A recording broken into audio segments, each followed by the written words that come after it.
Joining us on Here We Crow this week is a player whose origin story and hairstyle have already cultivated him into a new cult figure at the Crows. He debuted comfortably just a few short weeks ago and has impressed with his courageous efforts over the pill and kicking prowess.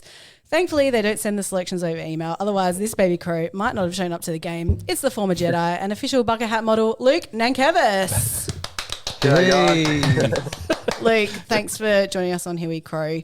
It's been a big few weeks for you, obviously, so looking forward to getting into that with you. But before we start, I just want to let you know that this will be a Star Wars and junk mail free interview. I think we've covered that enough in Crows Media. But we do want to warm you up, so we'll hit you with our pre-game warm-up questions. I want to know, Luke, what's the music that you play on the way to a game to get you fired up? Oh, it's honestly a pretty weird mix, I guess. Josh and Jake and I all go together. Yeah. So it's a bit of a weird mix. We all have our certain songs. But a bit of Paul Kelly and Jamiroquai. Love it. Jamiroquai. Nice. So you'd be So, pretty stoked with the Harvest Rock lineup announcement then? Yeah, I'm going. My whole family's coming up from Melbourne to come see him. So it's pretty big in our household. That's so good. Well, that's actually, it's funny you mentioned Paul Kelly because that actually does lead me to my next question. Your goal celebration song is Dumb Things by Paul Kelly. Now, can you explain that to me? Are you not expected to kick goals? Is that why it's Dumb Things or? I don't know if I'm not expected to kick goals. Who knows? But I guess, I don't know. It's just a good song, and I like the start of it. I guess it goes like "Welcome strangers to the show." So I think it's pretty cool. I guess. So Yeah, I'll I reckon kick goal maybe one day. you could probably move on to how to make gravy and do a bit of a stirring the pot. Oh, God. Goal Yeah, celebration. I could. That'll be a good one as well. Love it. And thirdly, we usually ask this for all players. What's your beverage of choice when you go out for a night out on the town? A night out. Probably vodka lime soda. Probably Love the it. healthiest option, I guess. Yep. Definitely. Yeah. Better than Shirley's answer of water. The VLS. Water. Good answer. Yeah. All right, let's get into it, Luke. You finally got to debut in the side and have played some pretty important games leading up to a potential finals berth. Tell us how it's been for you so far and what was it like debuting at the MCG? Yeah, it's been a pretty unreal experience. I guess didn't have much time to think about the debut. All happened pretty quickly. I was just going over there as a travelling emergency and then ended up debuting. So yeah, it's been unreal, and to play my first game at Melbourne in front of family and friends, it's just so good. Yeah, that's a really good game too, mate. And you played your first showdown the week after. How was that experience for you? Yeah, I guess pretty unreal. The past year and a bit, I've been watching all the boys playing the showdowns and just been so jealous and wanting to be there and to be able to play one and win it in front of a home crowd. Yeah. It was the best experience ever, and to be my first win as well makes it even that bit sweeter. For sure. Well, we absolutely loved watching it, that's for sure. And you've had a pretty great run at SANFL level. You've definitely been on a few players to watch lists, but it was starting to look like you might not see an AFL game this year. You've made your way into the 22 now and you've managed to stay there. How does that change your aims and goals for next season? Yeah, I guess my goal this year was just to play one game and then try to stay in the squad after that. So I've reached that. And yeah, I guess I have to reevaluate my goals, but I think it's just to start playing consistent footy in the AFL and start getting better and better because it's that one level up. And yeah, it's just a whole different game when you get up to the AFL level. For sure. Well, you look pretty comfortable from what we've seen, so that's great. Thank you. You've been playing a sort of back flank, sort of high half-back role so far. Do you see this as your long-term position or do you have aspirations to push into the midfield or even further up the ground? Well, obviously everyone wants to play a bit of midfield time. I guess it's a lot to do with my weight in a way and a bit of experience. So, yeah, I'm happy where I'm at now and it could be my long-term position, but I wouldn't mind pushing up to the wing or even midfield later on in my career. But I guess it's up to Nixie and all the coaches. Yeah, nice. You sold some candy with your first touch of the footy and your debut. Is the flair something we can expect a bit more from you? And is this encouraged by the coaches? Yeah, you can expect it, I guess.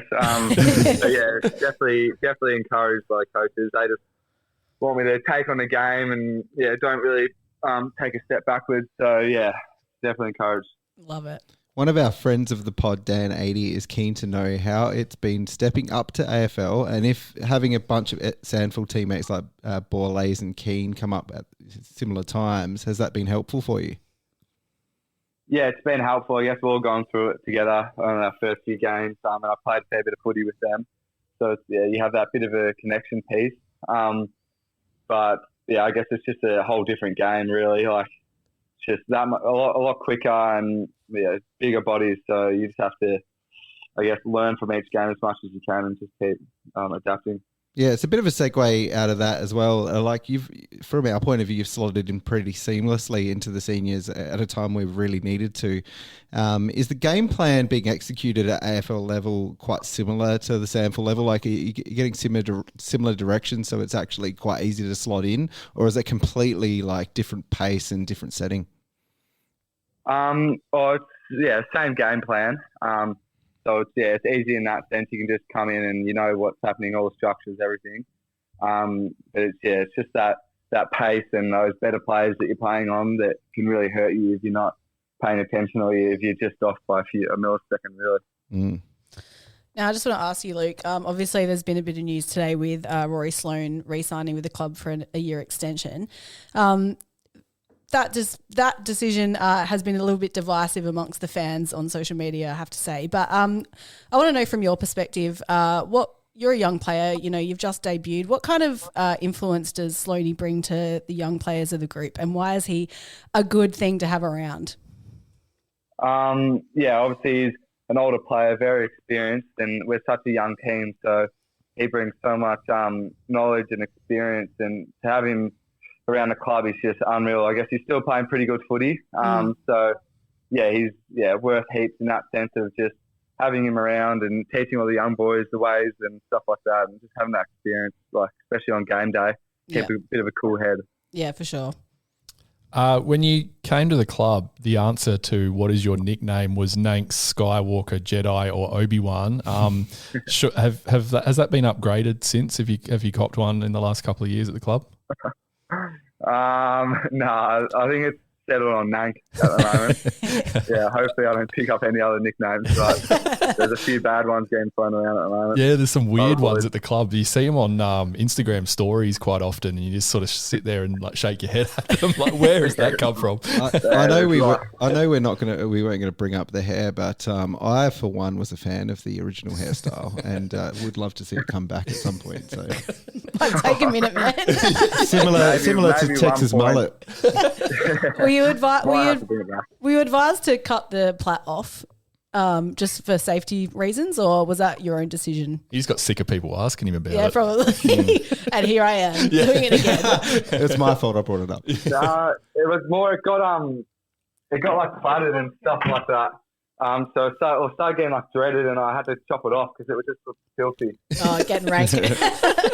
All right, now we're going to throw some silly ones at you. We're done talking about footy. Oh, actually, no, I will ask you another footy-related question. Well, we're obviously like pretty close to potentially making the finals. You've got a big couple of games coming up. I mean, it's a must-win this weekend against Sydney, which is going to be a massive game. What's the energy like around the club? Because I'm not sure anyone really thought that you guys would get to this point this year. How are you guys coping with it? Yeah, I guess energy is good at the moment. Everyone believes that we can make finals, and our best footy is the best as anyone's, as we've shown against the top four sides. Unfortunately, haven't got it done against Collingwood and Brisbane and Melbourne, but just by a few points. Josh is being an idiot. He can jump on as well if he wants. He needs me to open the pasta bottle, I think. Oh, wait. What is it? Isn't he Italian? He's supposed to have strong hands if he's playing midfield. Come on. Yeah, no, they're not strong enough. So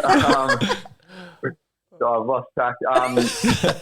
But yeah, hopefully, I guess the next two games in this week coming up is a must win, and hopefully everything goes right and we can play finals. Yeah, and you did actually. You finally played a game with both Jake and Josh recently. Well, I think that was last week. You guys all played together for the first time. What was that like for you? Yeah, it was pretty cool. But yeah, so I came in and then they were both out, so yeah, it was a bit annoying, that one. Yeah. yeah, to finally get a game together after the past 2 years, we're all pretty close now, and we've all talked about it happening, and to it finally happened. Yeah, it was good.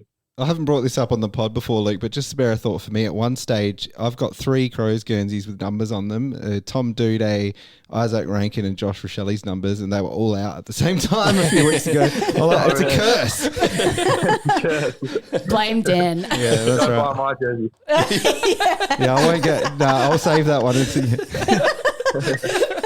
Classic. All right. Well, I did want to, obviously, like, you and Jake and Josh living together, like, it's a bit of fun. So I was just wondering, do you guys have like a house name? Do you have like a group chat with a name like labeled like House of Hunks or something like that? That's terrible. No, nothing like that. We've got a group chat named Beef Stew for some reason. So Name what? I don't Sorry, know. say that again. Beef Stew. Beef stew. That's, Yeah, I think Nice. it's from what's it from? Benchwarmers, maybe. Oh, I think so. yeah. All right. And who gets ganged up on in the group chat about house stuff? I think it's Jake's the one. Take the cake for that one. Oh, does he? Yeah. Yeah, We did. unsanitary. We did hear he has the untidiest locker from someone else we interviewed. I can't remember who Yeah. we asked that to. But to wrap up the interview, Luke, we do have what we call the under the bus questions, where you get to throw your teammates under the bus. I would like to know who you think has the worst fashion sense. Oh, worst fashion sense. Gosh, there's a few to choose from, isn't there? I would have to. Oh, who would I have to say? There's a few. You can throw them all under the bus, mate. Yeah, there's a few. I guess Jake wears the same thing about every single day. So him. Justin Haley's got some ordinary clothing choices. Can you give us an example? Like, what's the worst choice? Cargo pants? Oh, no, cargo pants are in fashion, I think. Oh, yeah. Sorry, I'm old. They've come back. It's been a while. No, he just dresses like an old man, I reckon. That's cool too, isn't it? And this one, all right, this one's a pretty big one. Like, you might get in trouble for revealing this answer, but who does the worst farts? Tex Walker. I believe it. Why does that not surprise me? He'd chuck some cupcakes around, I reckon. He'll clear out of the room that quickly. Yeah. Fantastic. Oh, so good. Do you got any more, boys? No, No, that's I it? reckon that's a good one to end Yeah, on. we'll end on that one. Yeah. Love it, Luke. Well, best of luck for this week, especially because you guys have got a big one coming up, but it's going to be a great crowd. Saturday night, exciting match. And best of luck for everything. Hope you get a nice big preseason under your belt in the next one to come, and can't wait to see what you do in the future. Thanks, guys. Thanks, Appreciate it. Luke. Thanks, Luke. Cheers. Guys.